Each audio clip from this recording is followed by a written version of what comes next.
All right, let's start this. So let's go to your directory.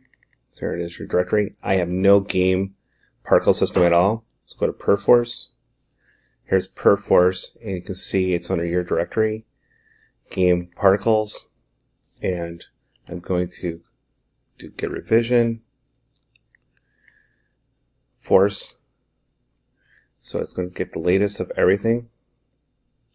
I'll go back to your directory. Here it is, game particles. Go in here.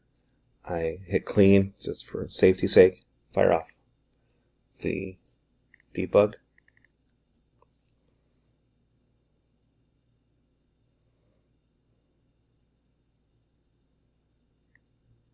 Okay. Here's your project. I want to build it. Cannot open particle.h.